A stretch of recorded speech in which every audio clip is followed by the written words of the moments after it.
Well, hello everyone. Welcome, and at any time, please go ahead and ask the questions in the chat, and I will answer those as those go on. So now I'm going to share my screen.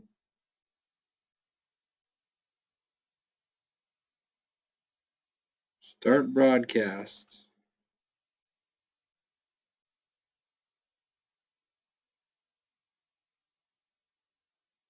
The broadcast is now starting. All attendees are in listen-only mode. Well, hello everyone, and welcome. About to start showing my screen here, and we're going to begin here in just a second.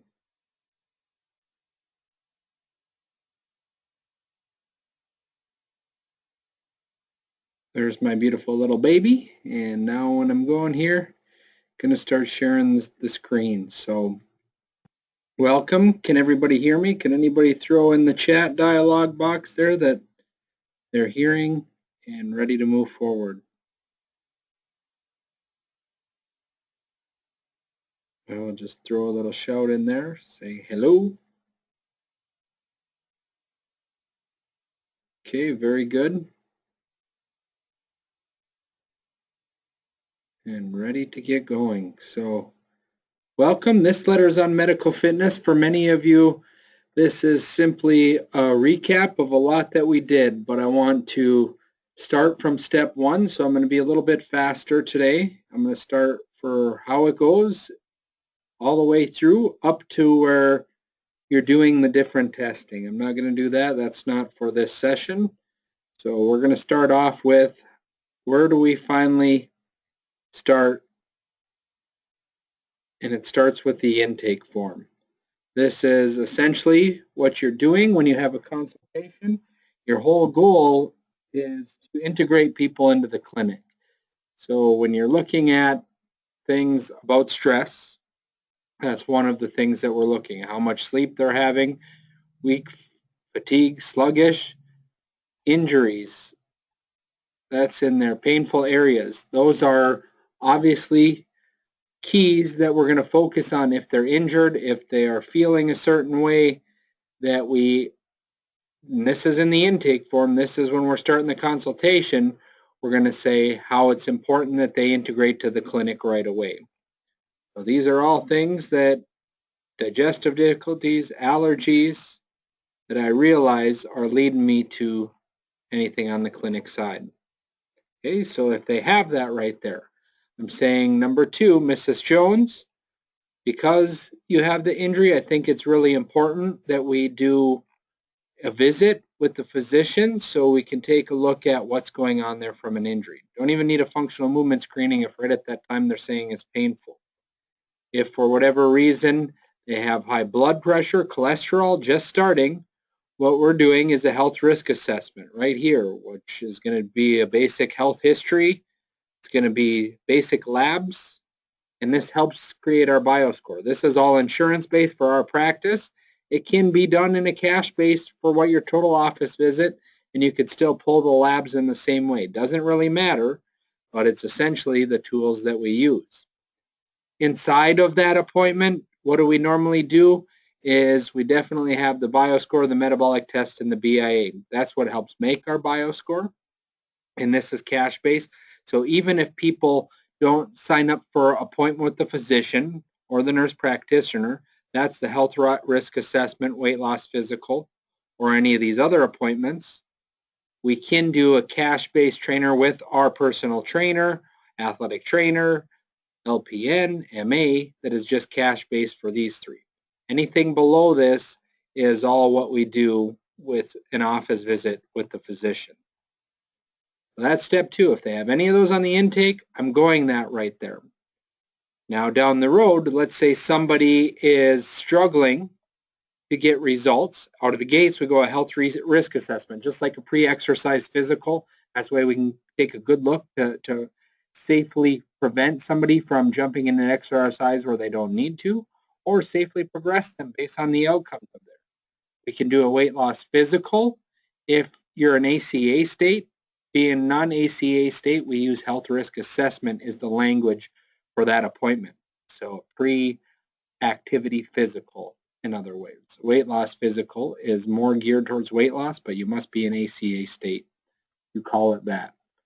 Now, typically, let's say somebody comes and we have several things that we'll go over, and they're coming and they've already been a part of our fitness programs and are struggling to get results. Then we try to set them up for hormone testing, where we'll draw labs as well as see what their symptoms are. Failure to lose weight, tired, fatigued. It's usually a little more hormonal. So that's how we integrate at that standpoint. So, okay, now let's just say we have a few other different forms that help separate us from a gym. Number one is that letter of medical necessity. If they have any sort of diagnosis, we can certainly say, because we're medically supervised, you can use their flex or HSA dollars to fund your fitness training program. So that's the exercise, that's a metabolic test, it's any of these, but they just need a diagnosis. Dr. Baumgartner does standing orders for anybody that has a BMI over 30 because he believes it's medically necessity of anybody that has that. You can do any of these other processes, but make sure it's a diagnose. So that's usually when they do that health risk assessment, any appointment. So people want to use their Flex or H, as I say, they're going to have their doctor sign off it, or they're going to have to see one of our providers in order for them to do that, or have a standing overweight of obesity. But we won't diagnose any of these others that are overweight because we can step them on the scale and see that pretty objectively. Okay, other integrated forms. Part Q, say they're signing up for our programs now. This is our next step. They have signed up for our programs. They may or may not be going to the clinic, but if they check any of these, that I've been dizzy, I shouldn't ask physical activities, if they answered yes, that's where you say, Mrs. Jones, I think it's really important that we start you on the clinic and do a health risk assessment. If for whatever reason you don't want to see our doctor, I'm going to recommend that you get medical clearance from your doctor. And these are all in your zip drives. This is medical clearance for your doctor. There's twofold why this form right here is important. Number one is I'm going to give them a RAC card, and I'm going to tell them to go to their family practice doctor or whoever to get clearance. And when they do, and when they go back, they'll see that Rejuve was helped and be responsible for their outcomes.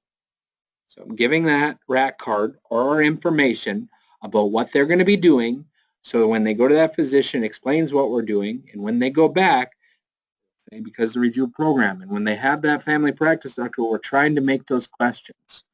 So let's just say they don't go to the physician, or they choose not to go forward to seeing our physician. We are telling them, if they've answered no, they can begin. But we're telling them, if they want to go forward, they still can, but we're making sure they've read and understood that they are waiving medical clearance, and they have been advised. We have them initialed, not just a signature. This is how we cover our butts if they decide to proceed forward without any medical clearance, because we have seen people that don't have the money or have a high deductible, do not want to see any medical visits, and they want to go forward. In that case, that needs to be signed, and make sure you are very safe and progressive if they have any of those checks on the Part Q that they answered yes to. Okay, so that's the next component of the process. That's still prior to exercise. During the consultation, you've seen the intake form right here in the clinic menu. We've decided to sign them up, and that's where we're using the HIPAA or the HSA and Flex or the letter of medical clearance, where I already dropped that out here. So that's the forms that we use prior to. The next thing to consider is we're starting getting them going. Functional movement screening. When you see that, it's not any of this. If it's dysfunction, we are referring to PT or to our doctor. I wouldn't refer out if you have an MD. You don't want to refer out for us. The goal is to keep in there. If you want to build community networks and referrals, then yes, refer out. but I always recommend trying to keep in-house. That's the point of this program, is where you do. If it's painful, we always try to send out to our physician, and then they can prescribe PT. If dysfunctional, you can send to PT, or as the trainer of this, you continue to educate in corrective exercise. We do have a handful of trainers that are trained and certified in corrective exercise and know how to fix upper cross, lower cross syndrome. They know how to fix a raised shoulder. So that is something in your training we would love you to get comfortable at doing in order to be more successful. So that's the use of the functional movement screening to get people over to the clinic. The next tools now are the referral from services. So say I'm the trainer and I'm doing that functional movement screening, and this is how we work to communicate with each other. What we don't want to happen is have Sally roll her ankle in boot camp and end up into the clinic and no physician to know that this person was currently working out in our facility. They maybe already lost a lot of weight. They maybe have a lot of things going on, but we want them to know. So this is where our trainers fill out this form, client Sally, schedule appointment with Dr. Baumgartner, and we had an injury. Injured in boot camp, has been training, referred by JR. So this gets scanned into their chart, and that way they get going. So this is one way, especially when you're operating in two centers as the fitness or whatever, scan this over so our team knows this note goes into the chart. You can also drop this at your local eye clinics, physicians. This is our referral card that we have other practices really work to establish so we can get the referrals. We use this sheet a lot. Okay. The next sheet is the other way, referral from clinic to theirs. So let's say we have them see Dr. Baumgartner. I wouldn't call us integrated if we don't know what to do with that patient after send them. So if we know they're a medical fitness patient, Dr. Baumgartner's got to take this note, give it to the trainer. This has got to be scanned in at the front desk into MindBody. There's several options, and Garrett can talk you through that. Each place is a little bit different. This sheet can be avoided, and it can all be typed into MindBody, or if you give your trainers access to the EHR. So as always, I want to talk options because everybody does it a little bit better. So A, we got pen and paper that gets passed over. B, you can use MindBody to upload that note in there. C, you can use your current EHR to be able to put notes where they can communicate back and forth. We have three options. Fourth, we're developing our app so it's on one place that has the bioscores and everything. And hopefully will be done in the next 6 to 12 months. So this is saying don't do any squats or lunges, or eat phase 1, or on metformin and high blood pressure, no breakfast in the morning, on prednisone, may not be the best for weight loss, on birth control medications, any other medications that may interfere with weight loss, what they've been doing prior to visits, etc. Been training, injured, but now is trying to get back in there. So nothing too specific or crazy. It's just a communication tool. That is the biggest thing. If we've grown, that we've had to stress over and over and over again, is the importance of knowing we are one unit. Again, there's 4 options to make happen. All of them are good, but the more technology driven you can be, the better automated it's going to help you with there.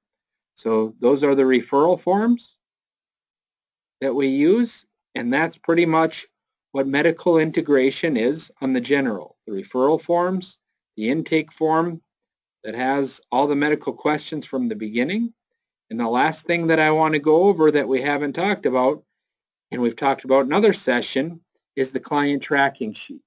So this is the one way that the fitness director or our team's going to know that we are recommending medical integration.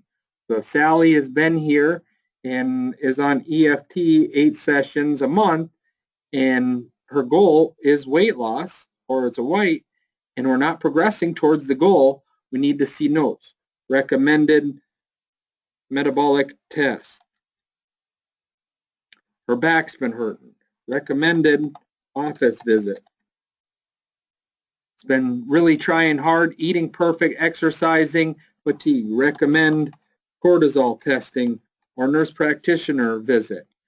So it should be based off our services. If we're not seeing results or progress, remember, people, the number one reason people leave is not seeing results, or loss of value is number two. So meaning if they are not losing weight and we are not telling them why or giving them solutions, you will lose people. So that's critical that we understand that. If they are not losing weight or reaching their goals, if we do not tell them why or give them solutions, you will lose people. So the more detail you have on what you're recommending, watch the shopping tour, go to the medical weight loss webinar, let's see the injury office visit. Doesn't mean they will. It's just our job to be providing a solution. Even if they don't, well, we can always go back to Mrs. Jones, you've never been on the shopping tour. Of course you're not going to go after how to get it right. So we have to constantly put that self-responsibility onto our patients so they have somewhere to take action towards the goals that they are seeking us for. So that is what medical integration is, without diving too deep into what we are doing in those visits. But these are the 8 tools that are used to help with all of that. So this is really about questions. I don't know how many they're going to be with the webinar or with the training just happening. But again, it's just getting very familiar with these forms and understanding how we can best do that. So maybe we can connect me in the webcam here so I can say hi for a minute as we're getting back in there, and we can field any questions that we have at this time regarding anything. So go ahead and send those over on the chat, and I will answer any questions that arise based on what I just went through.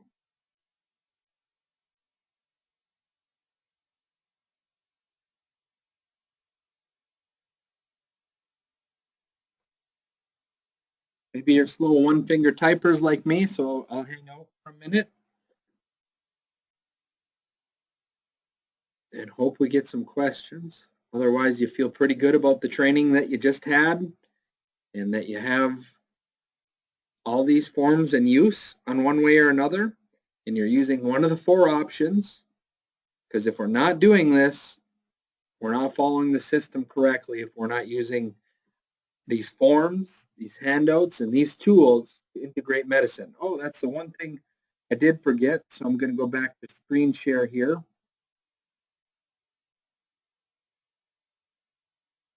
And that's why it was in the Excel sheets. The sales sheet, this is important. This is if you've signed up 15 people in a day or in a month here, and we got all these low barrier offers, and we don't see referred to any clinics, it's there. We should have about half of our people hitting the clinic, whether it's for the bioscores, metabolic test, office visits, functional medicine, or injury. We look for about 70% over the life of a client. So if Sally's not losing weight for a month, I finally got her over to the clinic. So this is how we are able to better incentivize our trainers. This is how we're better able to get outcomes that we're looking for. So I see a question from Brian. JR, was the intake updated recently? I feel like there are questions on there that we don't have there, the stress questions specifically. Yes, this is updated. We've updated, even the sales sheet is updated. So on the new SharePoint file that Nader has you with the entire system, there's about 15 new forms that have been updated in versions that are on there. Sales sheet is one of them. Intake is another one. And some duplicate entries have been removed.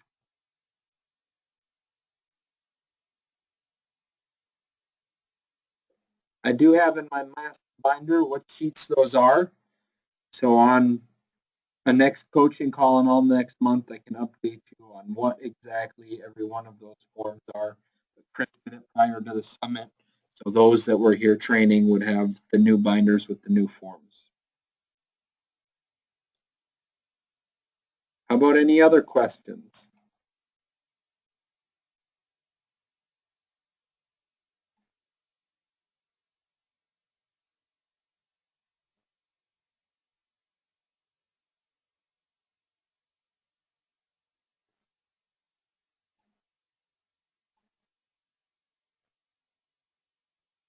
I don't think I see anything different. Glad that's all I really have for the evening. I'll hang on for another minute or two to see if any more questions come across, and hope this was helpful and we are implementing all those systems. So more importantly, look at those forms that I had on the webinar today. What are you not fully utilizing? Are you using a clinic menu during your consultations? If not, they're not going to know. Are you offering the flex and letter of medical necessity to make this more affordable for our patients? This should really help with a lot of cost objections. Are we properly using the functional movement screening to integrate people from the clinic, help with corrective exercise to get them to move better? Are we using the client binder sheets the right way so we're encouraging a solution in a barrier to their results in recommending our medically integrated services? Hope we're all having PAR-Q sign, as it's critical, and if they have those, that we're signing away that they do know what they're doing. And the medical integration, again, we need to make sure that we have HIPAA release. We want those testimonials. Never want to get in trouble for a HIPAA violation. Intake form. Know the medically integrated questions. If some of those flags come up, such as painful areas or restrictions, stress, water, trouble sleeping, weak, fatigue, sluggish, digestive difficulties, those are all keys. Any other additional medical information we need to, those are keys to getting people integrated into the clinic. Using the right referral slips. This is the only way to communicate when different locations, and have some sort of note of who's doing what, where, and why. This is a very important sheet for proper integration. After that medical visit, make sure our providers are giving our trainers the right know-how to be successful with those patients. So that is all I have. Hang out one more minute, answer any questions that pop up, but I'm not seeing any. Those are the forms in the binder that will help us be successful in integrating patients.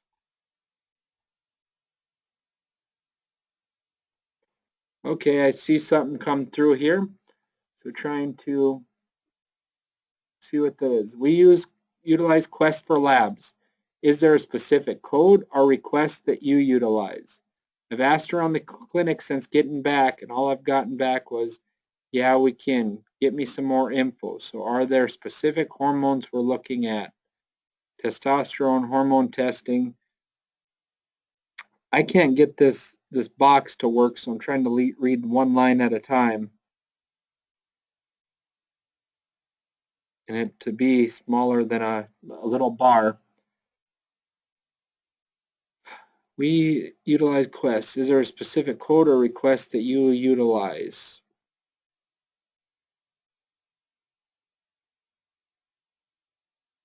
Brian, we have our super bill that if you email me, I can send you our super bill, and it has something more specifically on what we're doing. So hopefully the super bill will have that on there. I couldn't answer what those codes are for off the time, but I know what labs they pull in the office visit and in medicine, or in the health risk assessment, and in the hormone appointments that are a little more specific. So definitely can get you our super bill in the labs with the codes that we're doing right there. Just email me on over.